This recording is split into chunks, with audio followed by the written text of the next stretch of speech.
Good morning. இன்னைக்கு pre மார்க்கெட்டோட analysis என்ன அப்படின்னு பார்த்துடலாம். நிஃப்டி 150 பாயிண்ட் பாசிட்டிவாக 25,966 அப்படிங்கிற ப்ரைஸில் க்ளோஸ் ஆயிருக்கு.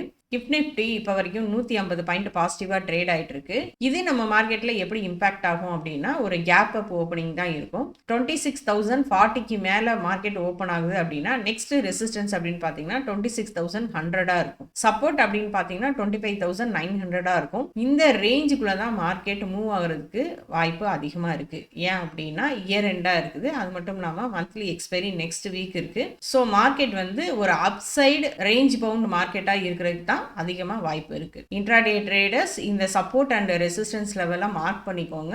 உங்களோட ட்ரேடை அதுக்கு தகுந்தாப்புல எக்ஸிக்யூட் பண்ணுங்க. அடுத்ததா பேங்க் நிஃப்டி பார்த்துடலாம். பேங்க் நிஃப்டி ஃப்ரைடே 156 பாயிண்ட் பாசிட்டிவா 59,069 அப்படிங்கிற பிரைஸ்ல க்ளோஸ் ஆயிருக்கு. பேங்க் நிஃப்டிக்கு நல்ல சப்போர்ட் என்னன்னு பார்த்தீங்கன்னா 58,700 நல்ல சப்போர்ட்டா இருக்கு. ரெசிஸ்டன்ஸ் அப்படின்னு பார்த்தீங்கன்னா 59,300 ஒரு நல்ல ரெசிஸ்டன்ஸா இருக்கு. ஒரு கேப் அப்ல ஓப்பன் ஆகி மார்க்கெட் வந்து அதிகபட்சம் போகக்கூடிய தூரம் என்னன்னு பார்த்தீங்கன்னா 59,540 அப்படிங்கிற பிரைஸ் வரைக்கும் மூவ் ஆகுறதுக்கு வாய்ப்பு அதிகமா இருக்கு. ஸோ பேங்க் நிஃப்டியும் இந்த ரேஞ்ச் பவுண்டுக்குள்ள தான் மார்க்கெட் மூவ் ஆகும். மந்த்லி எக்ஸ்பைரி இந்த இயர் எண்ட் எக்ஸ்பைரி முடிகிற வரைக்கும் மார்க்கெட் வந்து இந்த அப்சைட் ரேஞ்ச் பவுண்ட் மார்க்கெட்டாக தான் இருக்கு. அதிகமாக வாய்ப்பு இருக்கு. அடுத்ததான் இன்ஸ்டிடியூஷனோட ஆக்டிவிட்டி எப்படி இருக்கு அப்படின்றத பார்ப்போம்.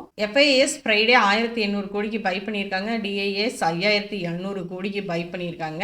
இன்னைக்கு இன்ஸ்டிடியூஷனோட ஆக்டிவிட்டி மார்க்கெட்ல எப்படி இருக்க போகுது, மார்க்கெட் என்ன மாதிரி மூவ் ஆக போகுது அப்படிங்கிறத பார்க்கலாம். தேங்க்யூ.